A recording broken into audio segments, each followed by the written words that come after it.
Yo, what's up dude, ketemu lagi dan kita di sini masih di Indo James Crypto Channel. Hari ini di tanggal 30 di bulan Agustus 2024 guys. Dan seperti biasa, kita langsung saja melihat ya bagaimana update dari global crypto market cap seperti yang terlihat dari data coin market cap di sini ya. Ada penurunan di 1,07% guys, dan begitu juga untuk Fear and Greed Index masih belum ada pergerakan yang signifikan ya. Hari ini masih di poin 46, masih di area netral guys. Yang mengindikasikan ya bahwa transaksi yang terjadi pada Bitcoin ini tampaknya stagnan ya, dan belum ada perubahan yang signifikan guys. Dan tentu saja semua ini adalah efek kontribusi dari Bitcoin dan juga teman-teman nongkrongnya di sini guys. Kalau kita lihat ya dalam waktu 24 jam ke belakang ini untuk Bitcoin pada saat video ini dibuat ya mengalami penurunan tipis di 1,04% ya, dan mempertahankan harganya di 58.856 dolar hari ini guys. Dan begitu juga untuk Ethereum, hari ini juga turun ya tipis di 1% aja ya. Kemudian untuk BNB turun di 2,2%, Solana di 4%, untuk SRP turun juga di 2%.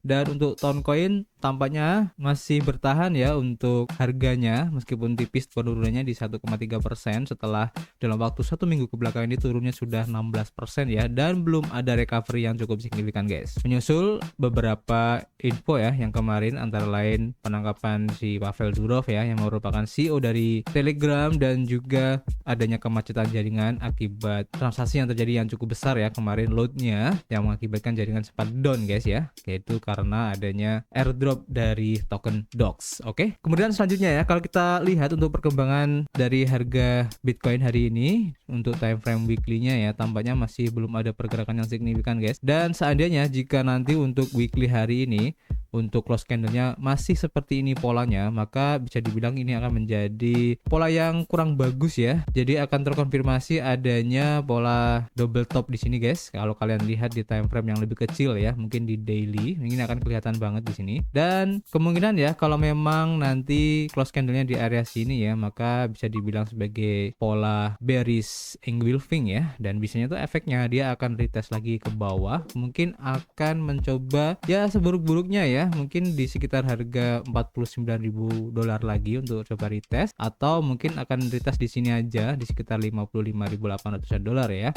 atau bisa saja akan meretest di sekitar area Fibonacci retracement 0.236 sekitar harga 57 dolar ya. Jadi masih banyak kemungkinan-kemungkinan guys. Dan tentu saja seandainya untuk close candle besok ini bisa koreksi atau berbalik arah ya, kemudian akan jadi hijau ya di atas MA20 time frame weekly-nya ini, maka ini menjadi pola yang sangat positif sekali ya, yang bisa kita bilang untuk pola doji ya. Dan itu efeknya biasanya akan bullish guys. Tapi tentu saja kita akan melihat bagaimana besok ya. Oke. Jadi nanti kita akan update lagi guys.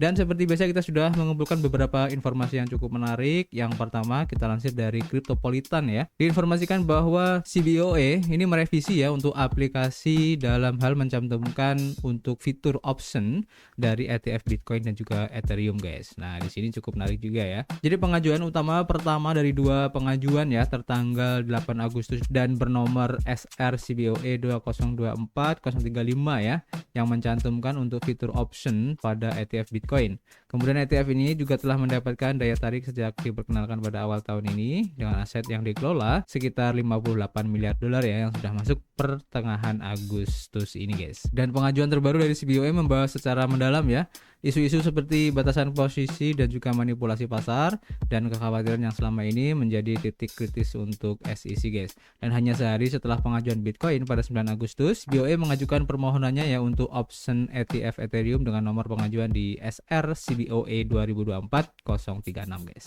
Dan aplikasi tersebut sedetail aplikasi untuk Bitcoin dengan fokus pada masalah regulasi yang telah menghambat upaya sebelumnya guys. Dan seperti Bitcoin, Ethereum juga mengalami volatilitas, namun jangan lupa bahwa SEC yang memiliki keputusan akhir dan rekam jejak mereka dengan produk-produk terkait kripto ini tidaklah cepat guys. Jadi kita masih menunggu ya untuk update-nya dari pengajuan ini guys. Oke. Dan tentu saja jika ini disetujui maka akan semakin menarik guys ke depannya nanti, di mana pasar option ini juga akan menjadi pengaruh yang cukup besar juga ya seandainya untuk ETF dari Bitcoin dan juga ETF Ethereum ini sudah bisa dilakukan perdagangan option guys. Oke. Kemudian selanjutnya kita lansir dari harian Crypto.Nest, diinformasikan untuk update ya dari Pavel Durov guys. Jadi informasinya sudah dibebaskan untuk Pavel Durov ini ya dari penahanannya, tapi ada syaratnya guys ya. Nah, di sini diinformasikan bahwa Pavel Durov ini didakwa dan dilarang untuk meninggalkan negara Prancis ya dengan jaminan sebesar 5 juta dolar ya. Jadi intinya Pavel Durov sudah bebas tapi tidak boleh keluar dari negara Prancis ya dengan jaminannya di 5 juta dolar. Di mana ia dituduh ya terlibat dalam kegiatan kriminal melalui aplikasi Telegram yang meskipun pengacaranya itu menyebut tuduhan tersebut tidak berdasar guys. Dan masalah hukum ini tentu saja ya menimbulkan ketidakpastian bagi para investor di Toncoin ya. Di mana Toncoin merupakan mata uang kripto yang terkait dengan Telegram guys. Dari investor besar termasuk Pantera Capital dan juga Animoca Brands ini telah berinvestasi besar di Toncoin, tetapi nilai token tersebut baru-baru ini memang sudah turun di 15% hari ini ya, seperti yang terlihat pada coin market cap hari ini. Dan beberapa investor tetap berharap ya, seperti Leslie Clausen dari 1KX yang memperingatkan bahwa situasi tersebut dapat menyebabkan gangguan pasar yang signifikan guys. Meskipun Durov menghadapi berbagai tantangan ya, Toncoin sebagian besar terpisah dari masalah hukum Telegram ini ya, dan para ahli percaya bahwa mata uang kripto dapat terus tumbuh secara mandiri. Sementara itu pasar kripto yang lebih luas menunjukkan reaksi yang beragam, dengan Bitcoin dan Ethereum menunjukkan ketahanannya guys. Jadi kita tunggu aja untuk update-nya, nanti kita akan update di sini guys. Oke, kemudian selanjutnya ya diinformasikan masih dari Crypto.Nest, di mana negara kita ya Indonesia tampaknya akan mempertimbangkan sekali lagi guys untuk pemblokiran Telegram ya terkait kekhawatiran moderasi dari konten katanya guys. Jadi Budi Aristiadi sebagai Menteri Komunikasi dan Informatika Indonesia dilaporkan mengatakan pemerintah mungkin memblokir Telegram karena dugaan perannya dalam memfasilitasi perjudian daring dan penyebaran pornografi katanya. Dan potensi larangan tersebut muncul setelah Telegram bersama dengan Bigo Live, aplikasi streaming yang langsung milik Bigo Teknologi yang berbasis di Singapura, gagal meningkatkan moderasi konten meskipun ada permintaan berulang kali dari pemerintah Indonesia. Dan Budi Asali juga menyampaikan preferensi pribadinya ya terhadap penutupan kedua platform tersebut, tetapi menekankan perlunya penelitian menyeluruh sebelum membuat keputusan tersebut guys. Menteri tersebut memperingatkan bahwa jika ditemukan lebih banyak bukti distribusi konten ilegal, platform tersebut kemungkinan akan dilarang. Dan Indonesia merupakan negara ketiga terbesar ya dalam hal penggunaan Telegram ini dengan lebih dari 27 juta aplikasi unduhannya, dan larangan ini dapat berdampak signifikan ya pada basis pengguna Telegram yang per Juli 2024 ini memiliki lebih dari 950 juta orang pengguna ya dan aktif bulanan di seluruh dunia, dengan India dan Rusia menjadi dua negara teratas berdasarkan jumlah penggunanya, baru setelah itu Indonesia guys. Oke. Jadi kalau menurut saya pribadi sebenarnya untuk pemblokiran Telegram ini kurang berdasar juga ya, karena kalau hanya dengan alasan pornografi dan hal-hal lain ya yang mungkin hanya sebagian kecil aja ya orang yang memanfaatkan hal itu, tapi sebenarnya masih banyak hal-hal penting yang bisa digunakan menggunakan jasa dari Telegram ini ya, karena fitur-fiturnya yang menarik, dan apalagi sekarang Telegram sudah terintegrasi dengan Web3 ya, sehingga secara tidak langsung orang yang menggunakan Telegram ini juga bisa mendapatkan income dari aplikasi tersebut guys. Jadi kalau menurut saya pribadi harap dipertimbangkan lagi untuk melakukan pemblokiran ini, karena masih banyak di luar sana itu aplikasi-aplikasi ataupun web-web yang lebih merugikan daripada aplikasi Telegram ini guys. Oke, jadi menurut kalian bagaimana? Kalian bisa tulis di kolom komentar ya. Kemudian selanjutnya kalau kita lansir ya dari harian Coinpedia diinformasikan guys bahwa Elon Musk ini memenangkan gugatan dari Dogecoin ya, di mana hakim menolak klaim sebesar 258 miliar dolar guys. Nah ini juga cukup ramai diperbincangkan ya di berbagai informasi. Jadi Elon Musk sebagai pendiri Tesla ya, yang memiliki platform media sosial X juga, ini telah memenangkan gugatan hukum terhadapnya, dan gugatan hukum diajukan terhadapnya dan perusahaan kendaraan listriknya Tesla ya, dengan tuduhan menipu investor dengan menggembar-gemborkan Dogecoin guys, atau pom-pom Dogecoin ya, dan melakukan perdagangan orang dalam katanya. Dimana pada hari Kamis, Hakim Distrik As Alvin Helstein di Manhattan menolak gugatan tersebut dan membawa keringanan bagi Elon Musk dan juga perusahaan kendaraan listriknya ini. Gugatan tersebut yang telah diubah ya 4 kali selama 2 tahun ini mengklaim bahwa Elon Musk Musk menggunakan pengaruhnya khususnya melalui Twitter dan juga penampilannya di Saturday Night Live di NBC untuk memanipulasi harga Dogecoin ya. Dan itu memang kemarin tuh sangat berpengaruh sekali guys. Dan para investor ini mengklaim ya bahwa Elon Musk menaikkan harga Dogecoin hingga 36.000% ya selama kurun waktu 2 tahun itu. Dan ia kemudian menjual Doge miliknya yang menyebabkan harga anjlok. Dan hal ini menyebabkan kerugian finansial yang besar ya bagi para investor. Dan mereka juga menduga bahwa ia terlibat dalam perdagangan orang dalam dan ia mengatur waktu perdagangannya agar bertepatan dengan pernyataan publiknya. Hakim Hellerstein tidak yakin dengan klaim investor ini dan ia menyatakan bahwa cuitan dari Elon Musk di Twitter ya terkait Dogecoin ini hanyalah aspirasi belaka dan cuitan itu tidak dimasukkan untuk dipahami secara harfiah. Dan dia juga menunjukkan bahwa tidak ada investor yang berakal sehat yang dapat mengandalkan cuitan semacam itu ya. Dan ini tidak dapat menjadi dasar untuk klaim penipuan sekuritas katanya. Dan Hellerstein juga menganggap klaim perdagangan orang dalam terlalu samar ya dengan menyatakan bahwa tidak mungkin untuk memahami tuduhan tersebut. Dengan kesimpulan ini maka hakim menolak kasus tersebut dengan prasangka yang berarti kasus tersebut tidak dapat diajukan kembali guys. Nah ini menarik ya. Jadi memang dengan adanya hal ini ya ini menjadi sesuatu yang menarik ya karena dulu itu kata-kata dari Elon Musk ini sangatlah ampuh guys. Bahkan tidak hanya Dogecoin ya, sempat dulu ya setelah Dogecoin itu si Elon Musk juga menyebut soal Shiba Inu guys yang membuat harganya itu menyentuh di 1,3 rupiah guys. Dan itu membuat banyak sekali orang-orang yang mendapatkan keuntungan mendadak ya, banyak para miliarder baru pada saat itu guys. Dan kalau kita harus menarik benang merahnya ya dengan kasus ini, mungkin suatu saat nanti juga akan dibawa-bawa ya nama Elon Musk ini dalam kasus Shiba Inu yang kemarin itu guys. Tapi tidak menutup kemungkinan semua itu juga akan ditolak oleh hakim ya karena dianggap tidak berdasar ya atau terlalu samar guys. Oke, nanti kita akan update lagi. Kemudian selanjutnya diinformasikan dari Cryptopolitan di mana Australia ini menjadi peringkat pertama ya untuk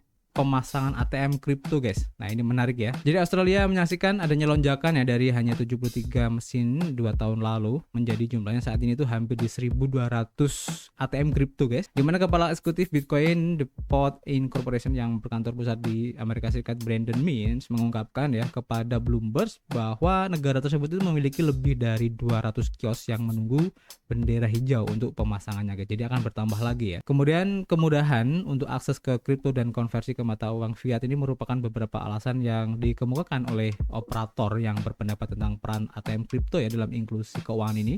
Namun negara-negara seperti Singapura dan Inggris telah melarang ATM kripto. Data radar ATM Coin menunjukkan bahwa ada lebih dari 38.700 ATM kripto ya yang terpasang secara global yang tersebar di 69 negara. Dan tentu saja ya hal ini ada sedikit kekhawatiran dalam hal pencucian uang ya karena dengan sangat mudah jika orang itu melakukan peretasan ataupun pencucian uang itu langsung bisa dilakukan di ATM-nya ya sehingga bisa dicairkan dalam bentuk fiat dan kita tidak memungkiri hal itu bisa saja terjadi ya sehingga memang perlu adanya regulasi yang tepat untuk bisa mengatur ATM kripto ini agar lebih aman ke depannya nanti guys. Oke, nanti kita akan update lagi. Kemudian ada info yang cukup menarik juga di sini dari Coinpedia ya, diinformasikan bahwa Binance dan juga Bitget ini sedang menggodok ataupun merencanakan sesuatu guys yang besar ya dengan blockchain Solana. Dan ini menarik dimana Binance membuat heboh ya di komunitas kripto pada tanggal 29 Agustus kemarin dengan mengirimkan tweet 5 karakter yaitu BNSOL. Nah ini menjadi tanda tanya itu apa guys. Dan tweet ini menyebabkan munculnya spekulasi besar di kalangan orang-orang kripto ya.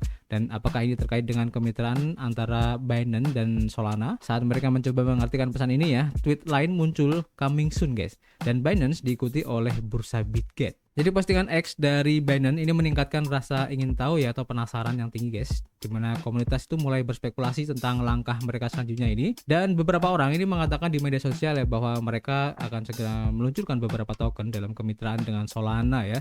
Sementara yang lain ini mengatakan produk likuiditas baru akan segera diluncurkan. Namun masih belum jelas ya apa yang sedang dipersiapkan oleh Binance ini.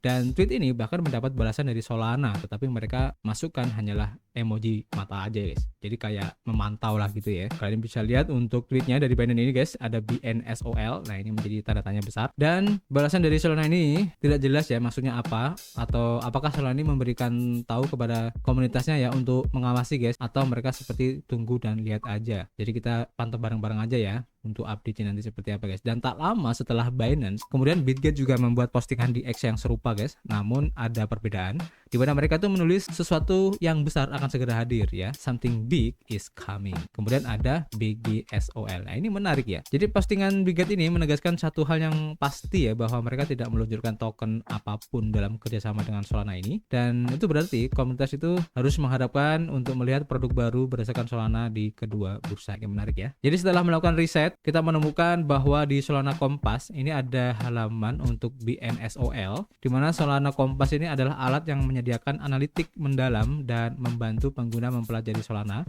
Dan halaman ini menunjukkan statistik Binance Stake Sol BNSOL, dan data pada halaman menunjukkan satu validator yang dipertaruhkan dengan pasokan token pool sebesar 12,98 Solana guys. Dan ini menjernihkan kebingungan guys. Sepertinya Binance dan Bitget telah bekerjasama dengan Solana untuk membuat staking pool guys. Nah meskipun belum ada rincian yang dirilis oleh bursa manapun, ada berita bahwa ini akan menjadi produk likuiditas dengan beberapa fitur yang unik, di mana nanti pengguna dapat mempertaruhkan Solana mereka ya untuk mendapatkan reward ataupun hadiah, dan pada saat yang sama aset mereka itu akan tetap terbuka guys. Jadi kayak produk restaking lah ya.